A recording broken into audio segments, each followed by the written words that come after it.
Good morning, good afternoon.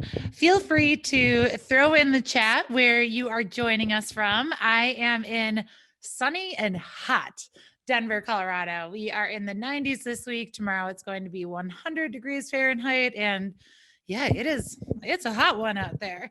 I'm so excited to be with you right now to talk about building and strengthening resilience. It's such an important topic. I love it. Maine. Hello to the East Coast represented here. Resiliency. I'm sure that you're joining this, or I guess I'll ask if you want to throw in the chat. You can throw in why you're here today, but so many of us really need those techniques, myself included, for how to develop resiliency, how to be a stronger leader, how to manage these new times of uncertainty that we've never experienced before and we don't have necessarily a game plan for. It can be really difficult. So thank you so much for joining us today for Crestcom's monthly webinar. We are going to be talking about strengthening resilience through leadership, because it's our job as leaders to not only make ourselves more resilient, but to also make and develop more resilient teams, especially in the face of this global pandemic, but also any other challenge. You want to make sure that your team can weather the punches, can overcome adversity, and can keep going to accomplish your goals. So the first question that I want to start with is, how do leaders adapt and recover in the face of adversity and disruption? How do they do that? You know, for many of us, especially if we don't know what to do, or we aren't supported, or we don't have the resources that we need, what actually happens is we look more like this. We are exhausted. We are holding up our coffee and we're saying, I don't know what I can do anymore. And that stress can create bad relationships on the teams. It can impact the way that we communicate. And eventually it can actually cause us to be disengaged, which is one of the greatest challenges that we have right now, is shifting to a more remote workplace as a result of COVID. But what we want to avoid, because according to the Center for Disease Control, a quarter of respondents of their survey found that employees found their job as the number one stressor in their entire life. And we spend a third of our lives at work. Who wants to spend their life stressed? No one. But if we have tools to be more resilient, then we can respond to situations in a different way. So instead of banging our head on the ground and holding up the coffee, and instead of jumping ship because we feel like we just can't take it anymore, which is what will happen if we don't develop resiliency, we've got to be more strategic and intentional. So for those that are unfamiliar with how resilience is, I guess, applied in terms of the workplace, it's defined as a person's capacity to respond to the pressure and demands of daily life. So essentially, it's our ability to choose, to be intentional, how we want to respond. It's the difference between responding, so that's having choice, to reacting, feeling like there's no choice. That's resilience. And we want to make sure that as ourselves and our team sees these challenges, that we're not responding, that we're not reacting, we are responding. Now, for those of you that have never attended one of our monthly webinars before, my name is Jen DeWall, and I am a leadership development strategist and facilitator for Crestcom. And all that means is I help to develop our webinars and our leadership classes, and I also facilitate them. If you ever have questions or want to connect with me on LinkedIn, feel free to find me, connect, ask more about Crestcom. I would love to answer your questions. For those that are new to Crestcom, just a brief overview of who we are. We are a global leadership development organization that has operated for over 30 years. And our goal is to give leaders the tools that they need to succeed, to essentially to reduce turnover, build engagement, improve communication. We operate in over 60 countries. And if you've been on a webinar with me before, the one thing I love to say is that leadership transcends borders. It's the one thing that connects all of us, that no matter where we are geographically or what industry, that we all likely have very similar challenges and we can learn from each other. So that's really what I want to encourage you to do. If you have comments, please feel free to throw things in the chat box. Make sure to use the Q&A. Feel free to just ask and pop in. I want this to be as interactive as possible for a webinar. We don't want to just turn our brains off. We want to engage. So please feel free to write in the chats. I love seeing it all, or use the Q&A. Today, we're going to focus on three things. We are going to focus on understanding the characteristics of a resilient leader. So essentially, what characteristics you need to have to be able to manage these stressful situations, to be able to manage and overcome adversity. And we'll talk about the difference between a growth versus a fixed mindset. Fixed essentially meaning that we believe that everything is out of our control because nothing can be changed. And that's obviously not going to help us in terms of getting our people engaged or even developing ourselves.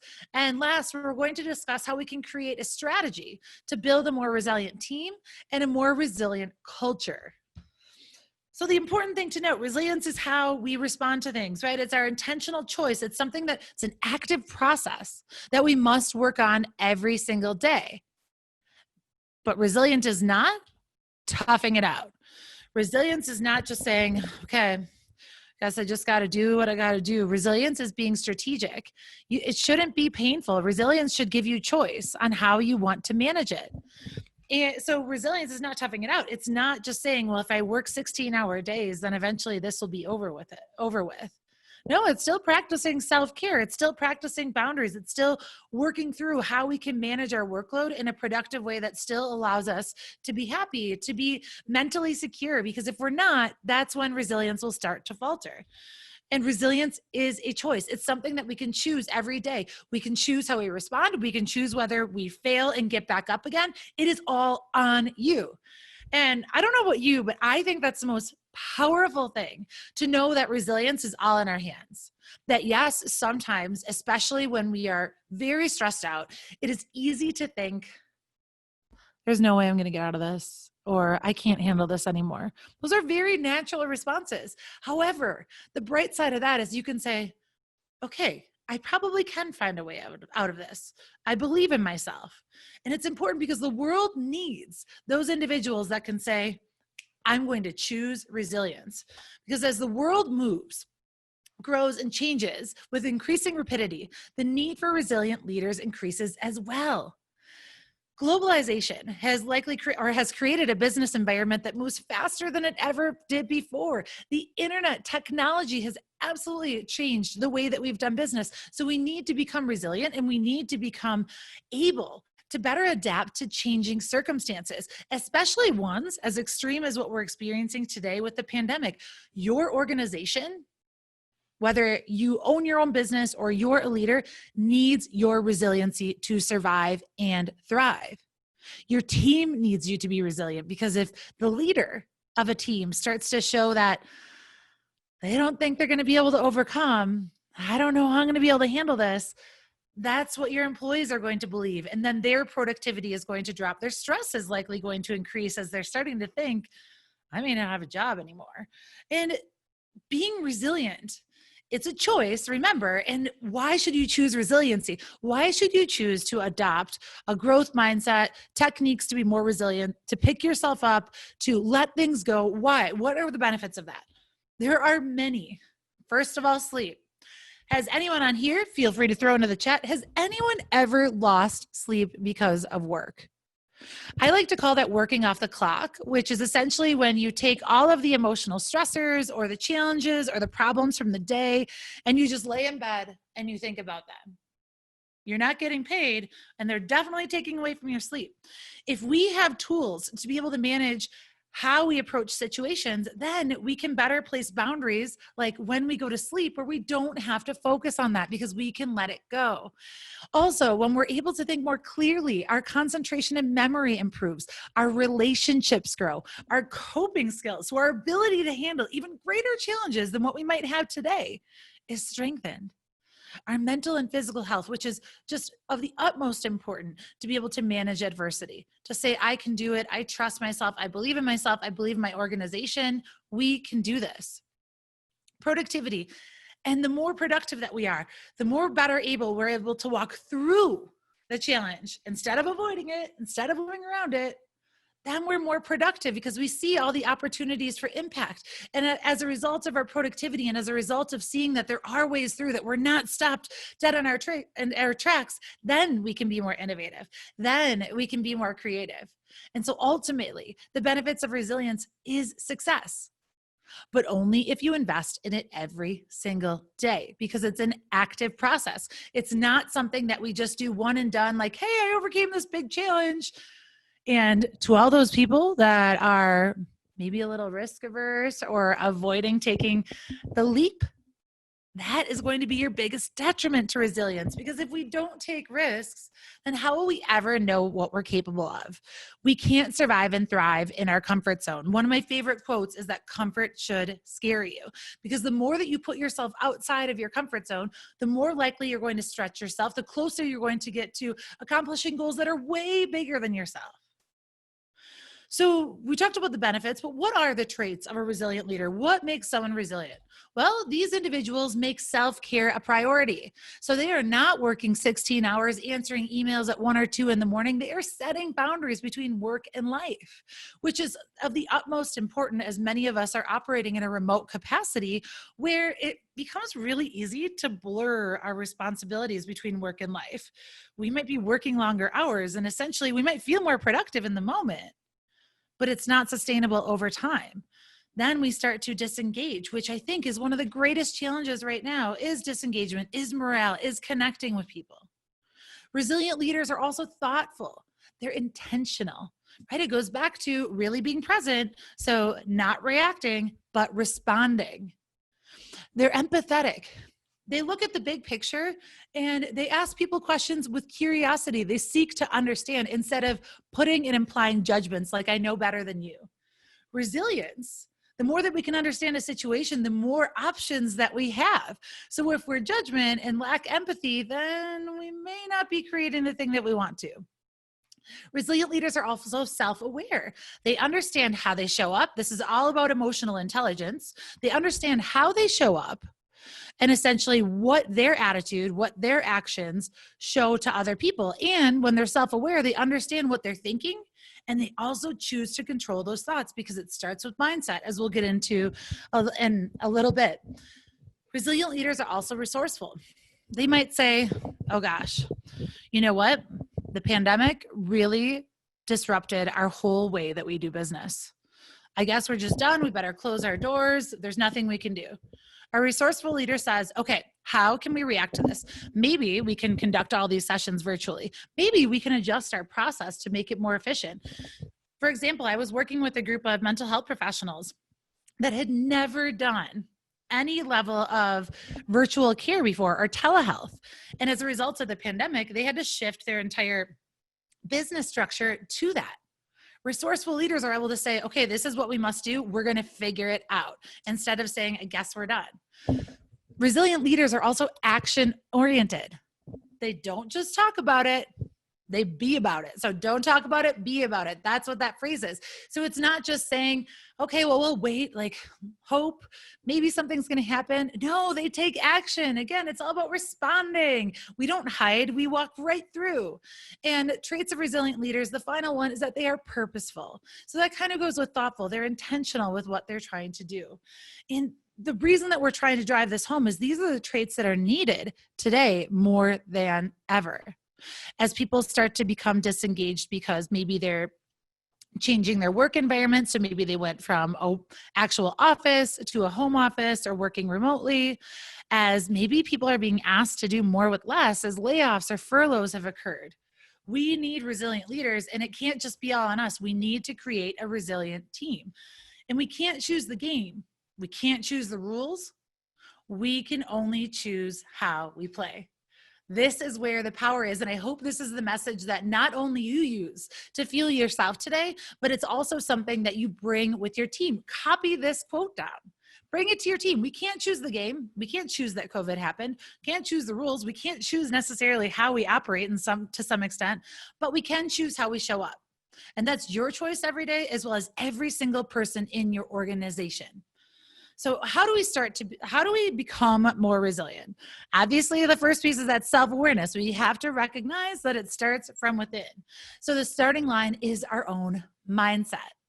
The one beautiful thing that we can control every single minute of the day. Mindset. So I want to get going, or I want to start by asking the first polling question, which is, what is your biggest challenge at work? What is your biggest challenge at work? What is the thing that's maybe keeping you up at night? What is the thing that you feel like you're really struggling with? What is the thing that you wish if you had all of the solutions in the world that you could fix? I want you to go ahead and answer that poll. I want to see what we're going, because the thing is, we all have challenges. And sometimes when we keep them to ourselves, then it tells us that we're somehow getting it wrong. But in actuality, we're all just trying to figure it out every single day. Now, I'm looking at the responses here of the survey. We've got number one so far is building morale and motivation. And I think this is likely as a result of COVID, one of the most common ones, as we don't necessarily see our employees on a day-to-day, or maybe you have a boss that doesn't even connect with you. I've heard what I'm going to call horror stories about someone only talking to their boss once over a virtual meeting during this pandemic. Once. If you are a leader, you need to connect with your remote staff. If you don't, that's the first place where they're going to start to disengage, because they will feel like no one cares. They're not supported. It doesn't matter. They don't have someone that's going to develop them. So you need to make time, carve out time to connect. Call it connection time. You can have it be over virtual settings. You could have it be over the phone, but you need to make time. So, all right, number one ended up being here. I'll share these results. So building morale and motivation was number one. That is the biggest challenge. But when we figure that out, when we figure out how to create a more resilient team, when we give them the tools to be able to handle the challenge, that's how they can become more engaged. That's how they can boost their morale, because they're able to see how they impact the big picture and the value that they provide to the organization. So the first thing that you can teach your team about building morale and motivation, and also teach yourself, is the difference between a growth and a fixed mindset. Growth and a fixed mindset. So many of you might have heard this. It's a very popular, I guess, expression and phrase, but the great thing is it's rooted in choice. This costs $0. It just requires you to believe that you have choice. Now, the difference, just for those that may be unfamiliar, the difference between a fixed and a growth mindset is this. Someone with a fixed mindset essentially believes that everything is exactly the way that it is and it cannot be changed. So in terms of talent, they believe that it's set. So you either have these beautiful gifts or you don't, and you better find a new job. Whereas a growth mindset believes, you know what, I may not know this skill yet, but I can develop it. Now, a fixed mindset might see a challenge and say, please don't call on me. I don't want to answer that. Oh my gosh, that's awful. Please get me out of here. This is uncomfortable. Whereas someone with a growth mindset walks into the challenge and says, hey, maybe we haven't seen this before, but the only way out is through.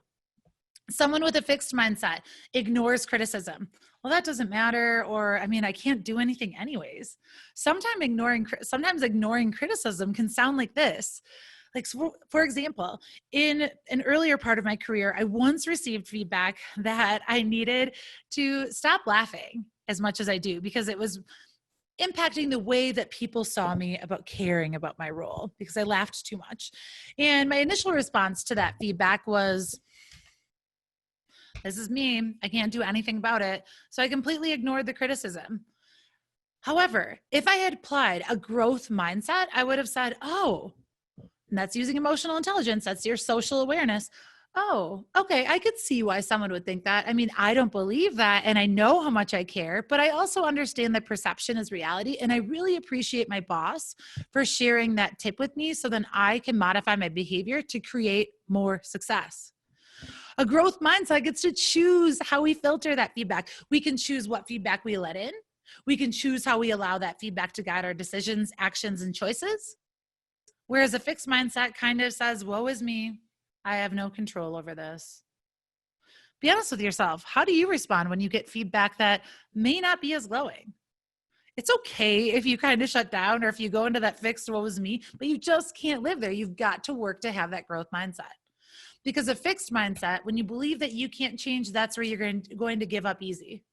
But if you believe that things can change, that circumstances, that this too shall pass, believing that even in the most difficult or challenging situations is going to allow you to persevere. That is the growth mindset.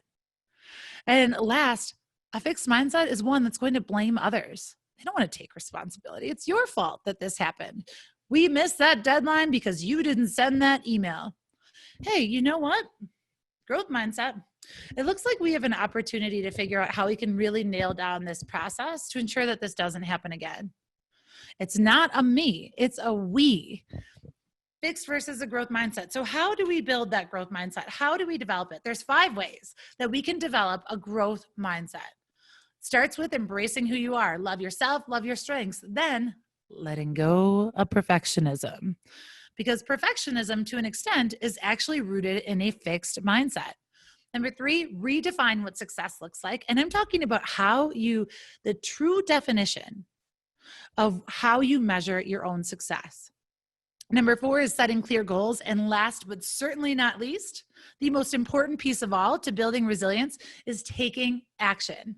So let's go ahead and start with number 1. How do we truly embrace who we are? Especially when it can be difficult, because the challenges that we might face are a lack of confidence. Maybe with some of these challenging situations, we don't have any experience or we don't have the resources. And so we don't have that confidence to rely on to say, I can handle it. In those instances, I would say recall a situation in your past where maybe you didn't have all the answers, but you were somehow able to work through it and find success. Use that to build your confidence. Another challenge that you might have to embracing who you are is comparing yourself, believing that just because that person over there looks like they've got it all put together, and then judging yourself and saying you don't. Comparison is the thief of joy. The more that we compare ourselves from a personal standpoint to others in our organization, the less resilient our organization will become, because it's all about then trying to compete with one another. Whereas to be resilient, we need to all come together to achieve and serve a common goal. The challenge to embracing who you are can also be self-awareness. Sometimes we don't realize that it's a choice. And also, we may or may not have purpose. We may be a little confused about where we're going. Do we even like this job? Am I even good at it? But we need to start to recognize that it's okay to be exactly where you are, even if you still have some unanswered questions. So tips to embrace who you are. First and foremost, practice mindfulness. That means be present in your today and let go of your tomorrow. You can learn from whatever you need to take from tomorrow, but you don't have to pack it up on a backpack and walk into your present with it. So practice mindfulness. Maybe that's yoga, maybe that's meditation, or maybe that's just practicing letting things go and saying, that happened yesterday, it's not going to happen today.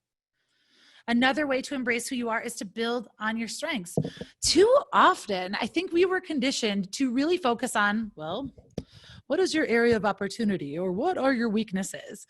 And so it makes us always think that we're just somehow below average because we always have these flaws. We don't have to focus on our flaws or our weaknesses. As a matter of fact, a strong leader is going to hire people that can also support and overcompensate for our blind spots. We don't have to put the pressure on ourselves to know and be everything. We can just focus on our own strengths and find that value to really see ourselves and build that confidence. Someone who embraces who they are, they speak positively to themselves. They understand that the words that we use, the language and how we communicate to each other, is going to impact the actions that we take. As a coach, one of the things that I say is how we show up or essentially speak to each other or speak to ourselves. It looks like this. Our thoughts, so what we say to ourselves, determines what we do, the actions we take, and how we do it, the attitude that we feel. So in terms of how I speak to myself, if I'm saying, poor thought, I'm not good enough, then in terms of how I'm going to feel, well, likely very discouraged. And what action will I take? I might shut down. I might not do something to the best of my ability, or I might avoid taking on anything where I could potentially fail. We've got to speak positively to ourselves. In the book, The 4 Agreements, they talk about, one of my favorite quotes from that book is that the greatest abuse a human will ever endure is the abuse inflicted upon them by themselves. Which means that we as individuals are the meanest people to ourselves.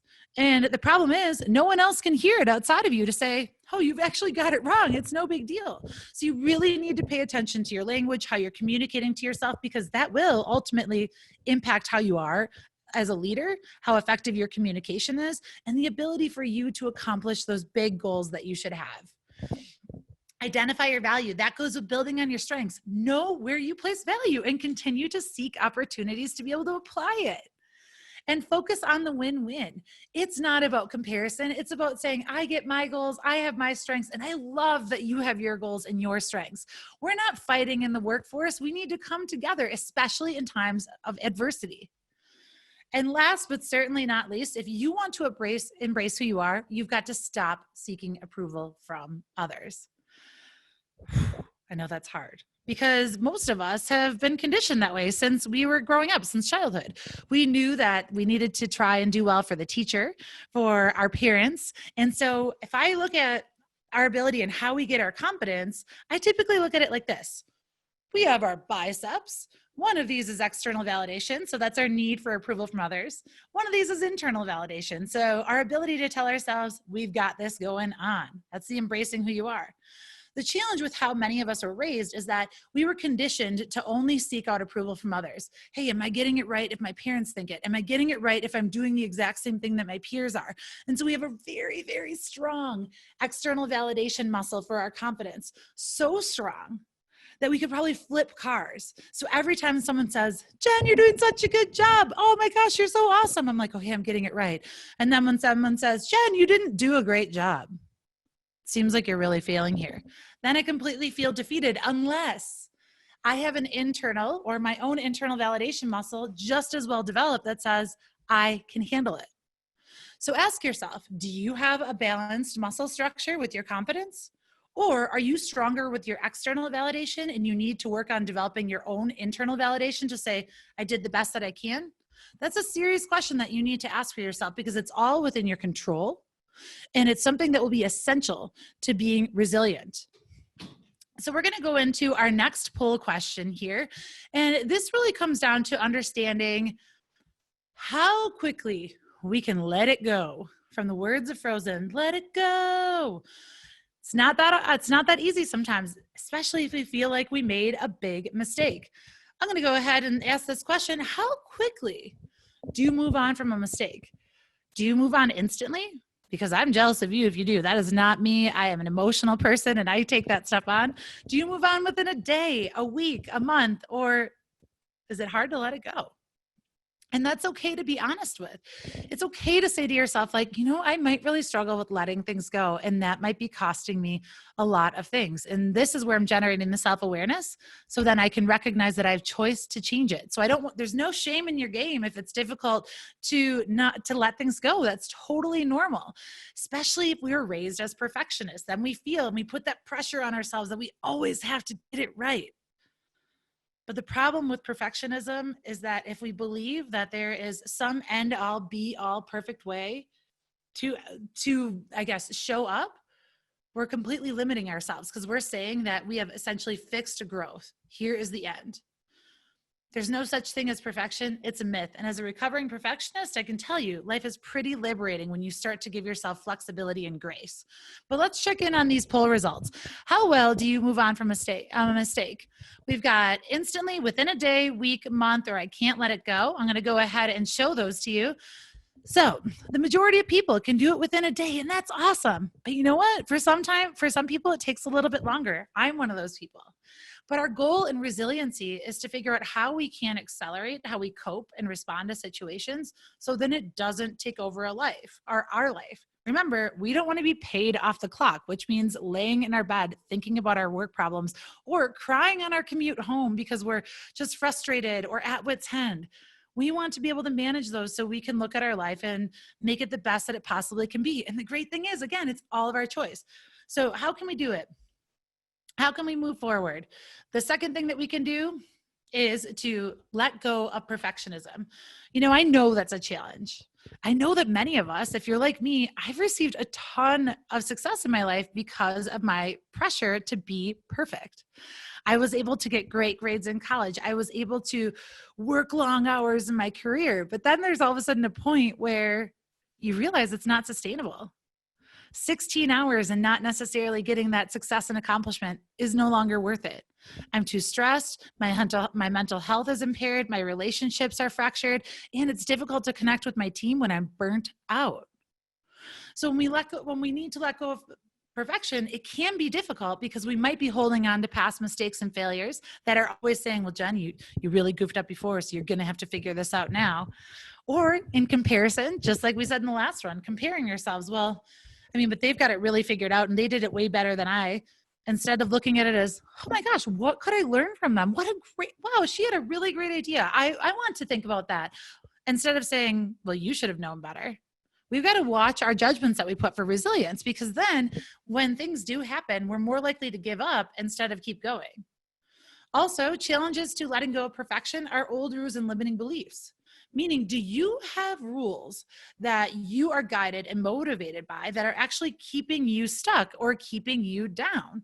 Now, one that I shared in the earlier webinar, I was talking with someone and she talked about really wanting to pursue this opportunity, but she didn't do it because she felt there was too much competition.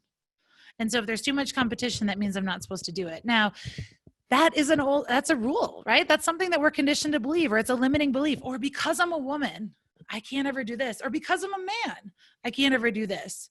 Those are limiting beliefs. We need to check ourselves, because if we listen to those, that's going to keep us stuck and we will become less resilient. And last, but certainly not least, the greatest challenge will be the fixed mindset. So believing that there's an end all be all black and white thinking, that will be a challenge for letting go perfection. But here are the tips. How do we do it? First and foremost, find those lessons in every mistake. And if there is still something ugly that you're holding on to and still judging yourself, or I like to say you still have the thorn in the side where it feels like there's just a thorn saying, oh, you really goofed up on that email that no one else can see, but you're feeling those thorns.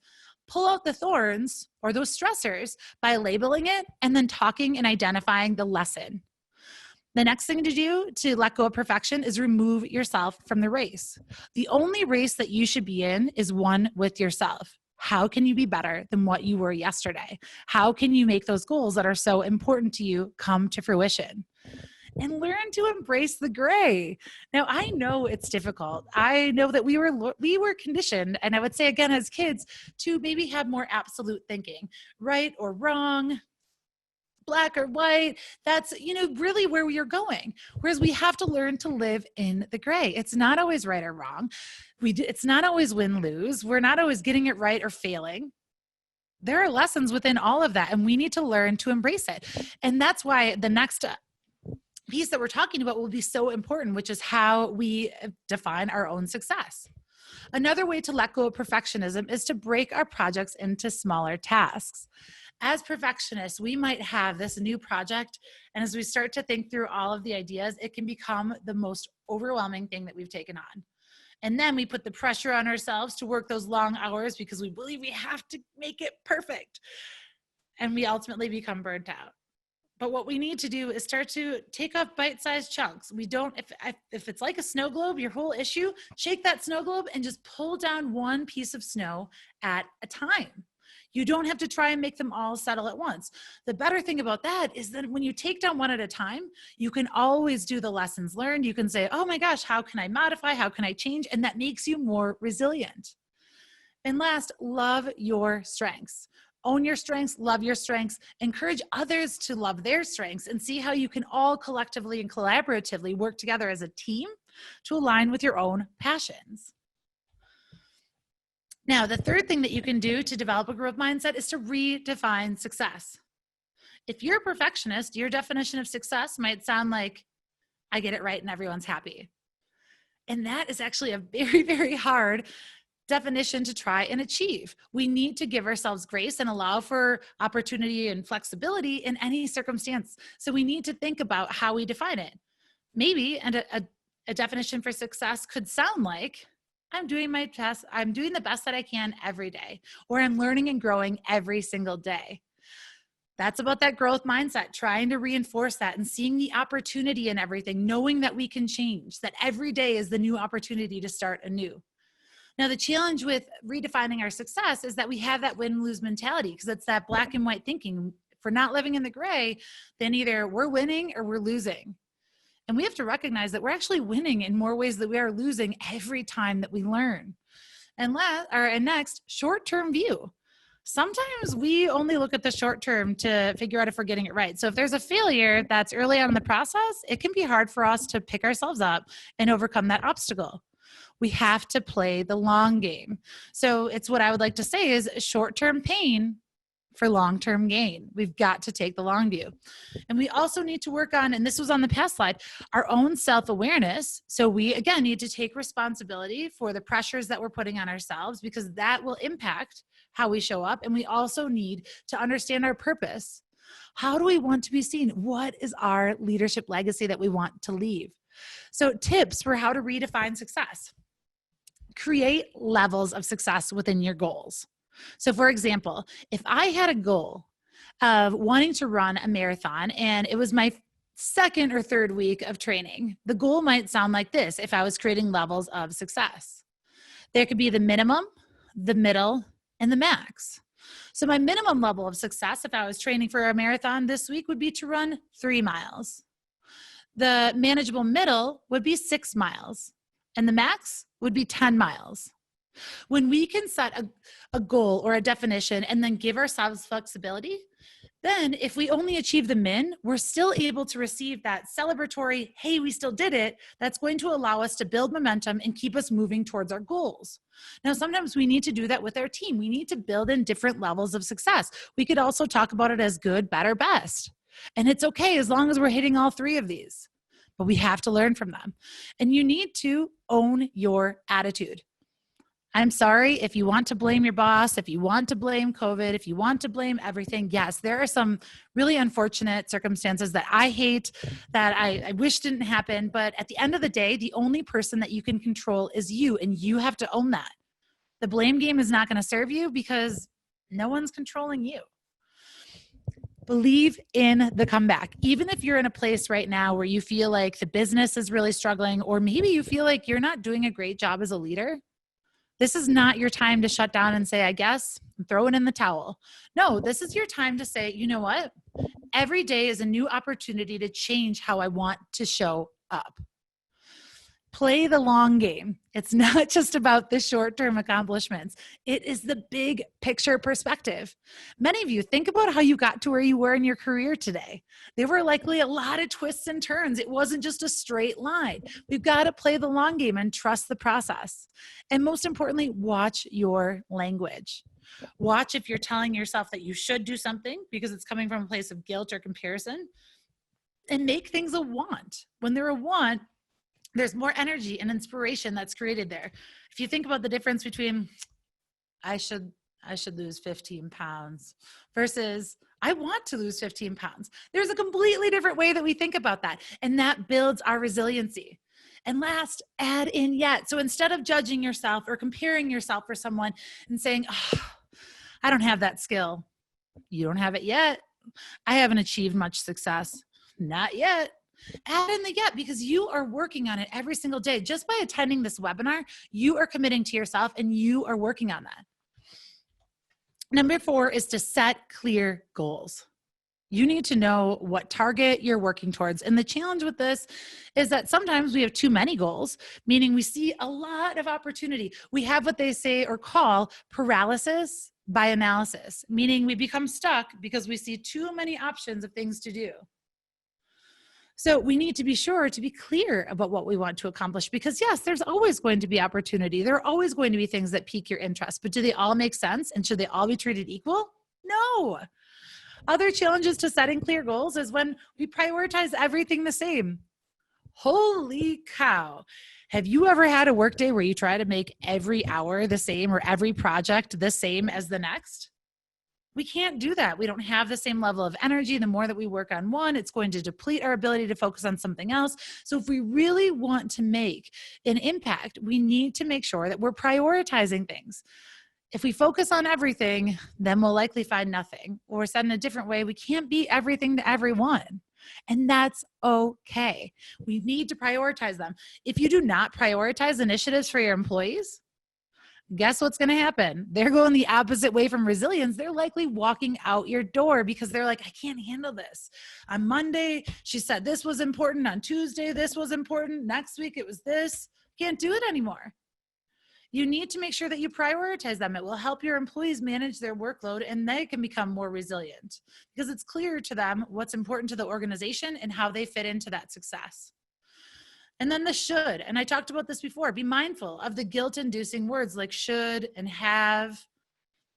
When we should or have, then it can make us pursue goals that we actually don't want to do. Like, oh, I should do what they're doing because that looks like it worked out okay for them. No, what? You don't want to follow them if that goal doesn't make sense for your organization and for your team. Someone else could have had success, and that is fantastic. But that doesn't mean just because someone had success with it that you need to do it, especially if you're not interested in it or it's not going to serve your goals. And another challenge that you can have in setting clear goals is you're not checking in, meaning you are living life on autopilot. You are not recognizing that every day you have the choice for how you show up. You need to check in, plug in with yourself. What are you working towards? Is that hour-long session playing Candy Crush on your phone really supporting your goals and who you want to be? Probably not. And trust me, I know that I've had that addiction in the past, so I'm not judging you, recovering Candy Crush player. But we do need to remind ourselves to check in and be aware. We need to be more present. So tips. Focus on 1 to 3 goals. Try not to have 10 goals because then chances are you won't know which one to start and you're likely not going to achieve a lot by trying to do everything for all of them. And be specific. It can't just be a goal of, I would like to generate or make $100,000. How do you want to do that? Make that as specific as possible and prioritize. Make sure you understand what the ranking is so then you can focus your efforts on what's most important. Then when that's done, what's next important, and so on and so forth. And it builds confidence. When we understand what our priorities are, we're able to better focus and create and identify milestones. Oh, it is so frustrating to me when I hear about companies that just set these goals, but then kind of cross their fingers and hope that they go. No, we have to check in. Everyone that's a part of that goal needs to understand how are our actions relating to that big picture. You know, one thing that could be great is to just show your organization. You could create something on your employee intranet that says, this is how close we are towards this goal. Get people excited. Help them understand that we are getting closer and that their work and efforts matter. And choose key performance indicators. Again, another pet peeve is when we just throw out initiatives and we don't choose anywhere to measure them. If we don't measure them, how will we know if we're getting it right or if we should change or if we're burning valuable time and resources that would be better invested elsewhere? And last, set time constraints. Don't just set up the wishy like, okay, we're going to do this. By when are you going to do it? Create a sense of urgency. That urgency will help people be resilient because it's going to help them prioritize and see what they need to focus on. And last is to take action. Said this earlier, don't just talk about it, be about it. Or another favorite thing that I love to say is action quiets anxiety. So when we're struggling with resilience, we typically have a lot of anxiety, that anxiety of, oh my gosh, this could fail. Oh my gosh, this could happen. Oh my goodness, what happens there? Shut down that voice by just taking action. And it doesn't have to be grandiose action. It can be small steps.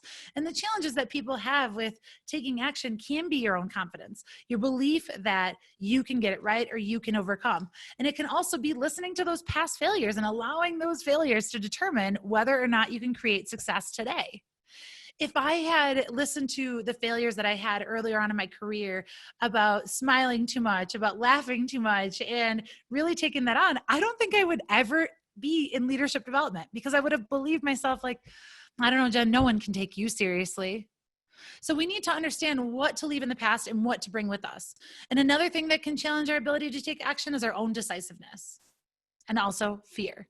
So tips, we've got to transform our fears. We have to look at our fears as opportunity. And a few bullet points down, it talks about fear versus possibility. Ask yourself, are you making decisions based out of a place of fear? Like, oh my gosh, if we don't do this, this will happen. Or are you doing it, if we do this, this will happen? Check or assess where the source of your decisions is coming from. And always ask yourself, what is the worst that can happen? Because more often than not, if you actually talk through that question, you'll find you could actually weather the worst. Except for when we keep it all in our brain, then we sometimes think we're not able. And if we believe ourselves not able, then we can't be resilient. And last, energy flows where passion goes. Make sure that you and your team are finding sources of passion in everything that you do, so then that can build the momentum for you to take action. At CrestCon, we talk about passion from Mark Sambrin, and he said it like this. Passion can come from what we do, how we do it, who we do it for, why we do it. There are so many different sources of passion, and you should find that for yourself, as well as encourage others on your team to have that as well. So going to your team, how do you build a resilient team? Now we just talked about what you need to do for yourself. And I would also recommend building that or figuring out a way to bring that to your team. But how do you build a more resilient team? You've got to start with the why. People need to understand, why in the heck does it matter if I do what I'm doing? And then you have to walk the walk. Reframe your problems, create a safe environment so people feel like they can, if they goof up, be okay. Develop others, provide ownership, and offer intentional feedback. So going to put out our third polling question, and this really starts with the why. So out of curiosity, how many of you understand your organization strategy? How well do you understand your organization strategy? Is it very well that you could restate it to someone in a very simple way? Is it something that you're like, what strategy? What level are you at? Because the level that you understand it is going to also be indicative, or could be indicative, of how your upper level leaders understand it, but not necessarily your lower level leaders or your entry level employees. So there's only about 5%, I'll show this, or I'll wait for a few more. So right now the top is that the great thing on this webinar is that the majority of people understand their organization strategy very well. On the earlier webinar, that was not the case. And actually, there's different surveys out there that would range between 30 and 50% of people don't understand their organization strategy. And that typically could just mean that they weren't involved in the communication, so they don't really understand why you're asking them to do that task. I know when I worked at a large Fortune 500 company and I wanted to help develop our new employees, one of the first things I would have them do is listen to our quarterly earnings call to understand how these top-down leadership initiatives or strategies then came into their job. So then they could connect meaning, even to the most mundane task. But we've got to start with the why. Okay, I'm going to go ahead and end the polling now. I'll show you the results. Then the first thing that we have is that people do it very well. I'm so happy to hear that. And I'm also happy to not see any of the what strategy, because that is very problematic and every organization needs to have one. So what does it sound like to start with the why?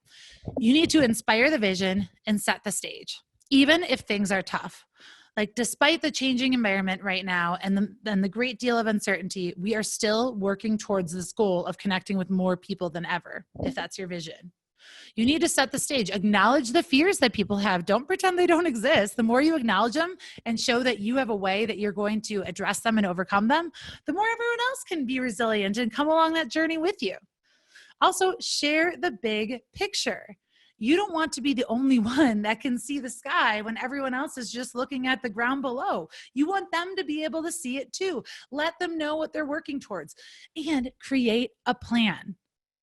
Create a plan. What resources do you need? Who do you want involved? Don't just throw out a flippant strategy and hope that someone's going to be able to figure it out. When you do that, then you might be setting up an employee to fail, which is going to decrease their ability to be resilient. Simplify your desired actions. And this is also going to be on the next slide because this is so important. Starting with the why. Simplify the desired actions that are going to align with the vision. Align efforts with a sense of purpose and meaning. Google found that of the top 5 traits of an effective team, that our ability to connect with what we're doing is so essential to our performance and productivity, and also our ability to be resilient because we understand how we can make an impact. And communicate frequently. If you are a boss that has not communicated very much with your employees in this remote world, just because you can't see them, I want you to pick up the phone today. I'm not going to judge you for not doing it. It's totally okay. I know that there's been a lot of change and a lot of craziness, but you need to get back up on it and start to connect with people. Communicate, communicate, communicate. This is one of the biggest challenges right now, as we don't necessarily all have the opportunity to connect. And in a Crestcom, we talk about communicating 7 different ways, 7 different times. You are likely competing with a tremendous amount of stress right now, and you need to make sure that people can hear what you have to say. And infuse your culture with your vision, and then ensure that everyone has the resources they need to succeed, and help them find their source of passion, as we talked about before. The second is walk the walk. Yes, this requires you to understand that you are the one that's modeling and telling people the behavior that is approved. So don't expect your employees to do something that you wouldn't be willing to do. And also, if you're a new leader, I would make sure you understand the role of people that report into you. You'll build respect as people will truly feel like you understand the challenges that they might be facing, which can help the resiliency of your team. Simplify your desired actions. Again, make sure that people easily understand what you want them to do. And then Dwidsywood. This is another one taken from one of our classes. Do what you say you will do. If you want to build trust in your team, which is essential to resiliency, because if we don't trust each other, how in the heck could we pick ourselves up and believe that we could overcome the maybe identified impossible?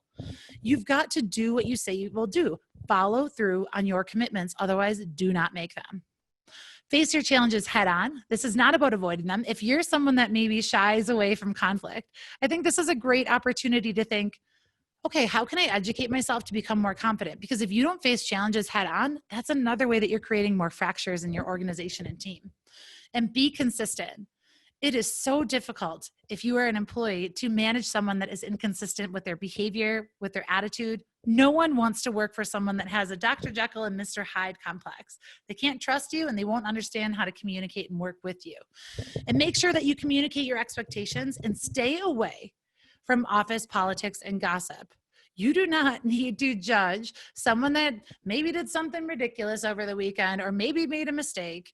The only thing that's doing is showing people that you're not necessarily the leader that they could trust. And while it might be fine if you're maybe a new employee, if you want to be a leader, you need to be aware of how you're showing up today, because that's going to impact your influence of tomorrow. Number 3, reframe your problems. Flip your problems to an opportunity. That is one of the most energizing ways that we can do it. And you can do it through this concept called frame storming. So what that looks like is, let's take the example of, let's say we got ourselves into a sticky situation because we missed a deadline with a client. And that is our biggest problem. We missed this deadline, so we're at risk of losing their business. Well, how could it be an opportunity? Well, this might be an opportunity to show this client how much we're going to do to be able to take care of them because we value it. This might be an opportunity to improve one of our processes. This might be an opportunity so take the problem that you're having and write down as many opportunities and find the one that's going to help serve and motivate your team to come up with the right solutions to persevere. Also, break down your challenges. Don't look at them as one entire thing that you have to fix in the next hour, week, month. Sometimes, depending on the task or the issue, you need to break it down into smaller bite-sized pieces to make it manageable. That's where resilience is. We have to feel like we can approach it. That's where our confidence grows. And create contingency plans. What happens if this doesn't happen? Well, then we go this direction. When we have plans, then we have options. And always ask yourself, what did you learn and what can you do differently? Don't just wait until the end of a project that's year-long to do a lessons learned. Make sure that you're creating milestones or check-in moments to say, is there anything that we need to do to course correct to make this better than what we initially envisioned?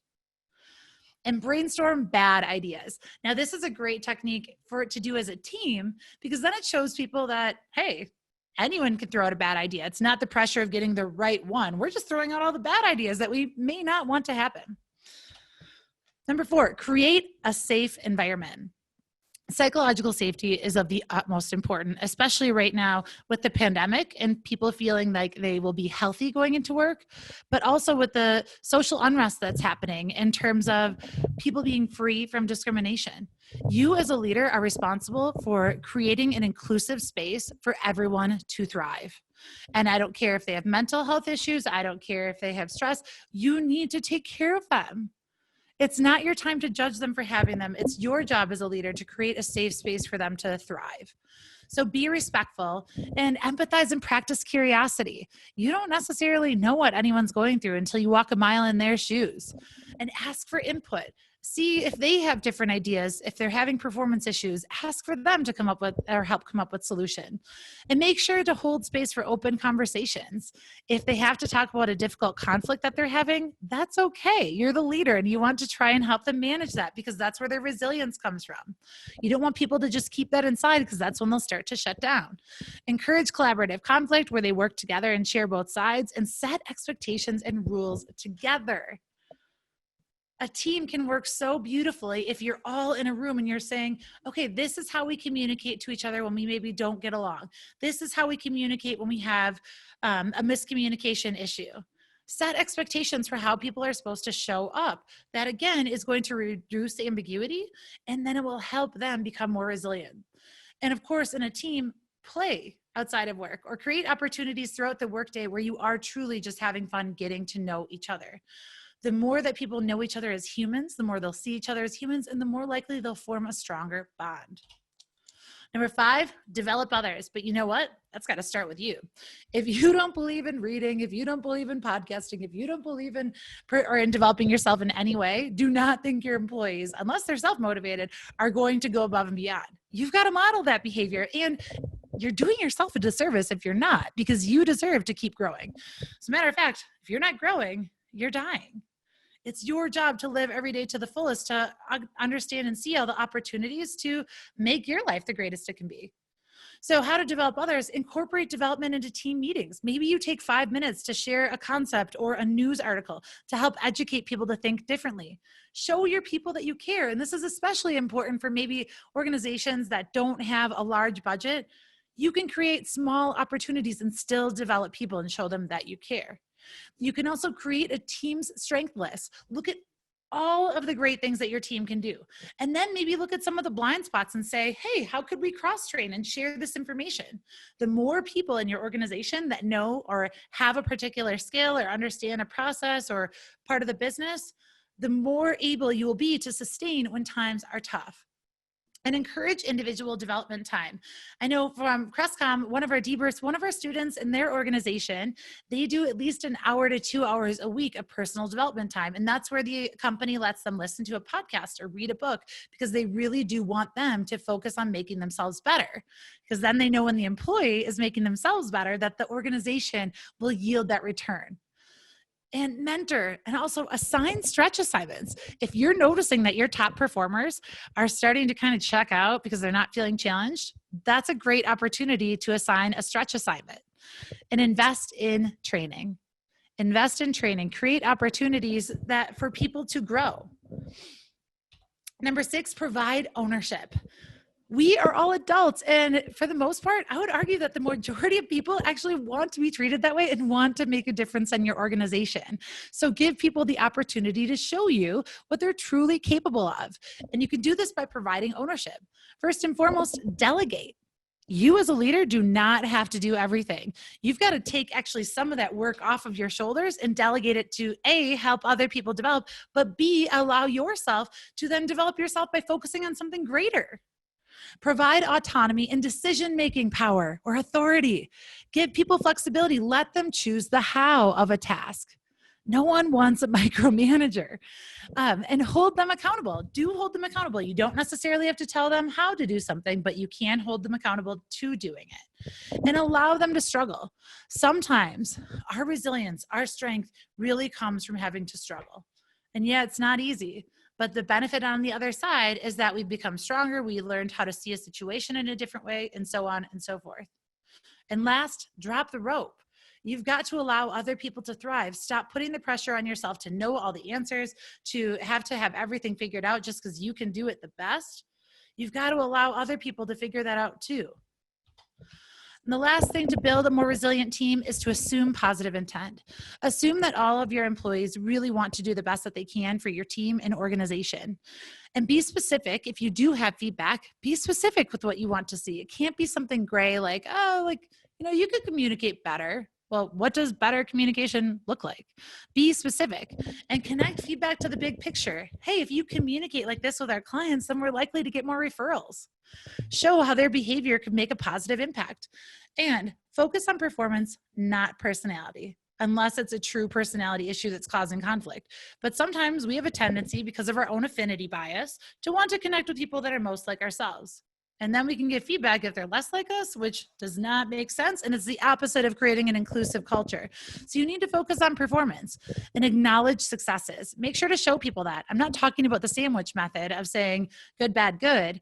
I'm just talking about being honest and genuine. Hey, you do this really well. And encourage a dialogue. Feedback should always be two-way communication, and you always want to ask when and how people can receive it, and you want to do it often. For building a resilient culture, there's just a few tips that I want to share with you before we end. It's got to start from the top. And it's all about building an organizational mindset that we can handle it, or together we rise. And we need to understand the performance expectations, what's expected of us, as well as where we're going with a focused sense of urgency.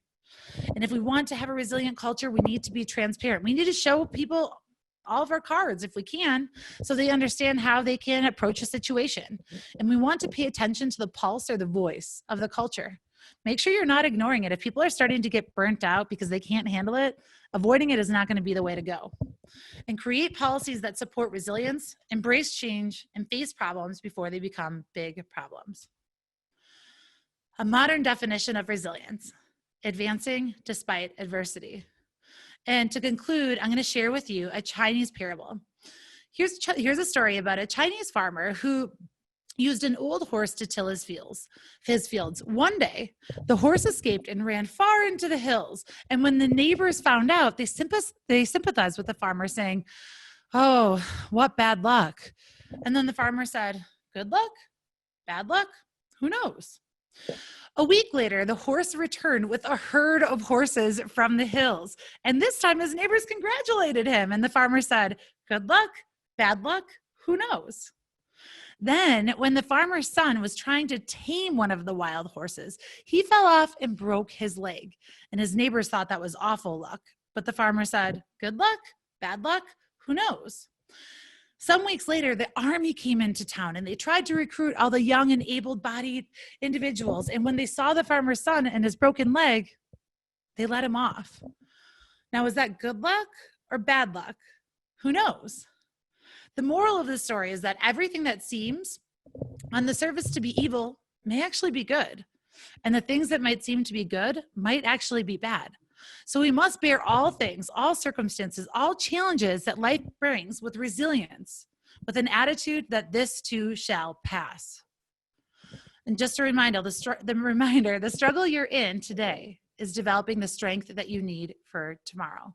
This too shall pass. I hope you enjoyed today's webinar. I'm sorry I'm about a minute over. If you are interested in a free leadership skills workshop for your organization, please let us know. We'll be sending out a survey at the end of this for you to tell us whether or not you're interested, and we can reach out to you. Also, feel free to subscribe to the Leadership Habit Podcast, where we interview many different leadership experts on a variety of topics. And last, please provide us feedback. We really want to know what we're getting it right. We want to also know ideas for future webinars because we want to support you.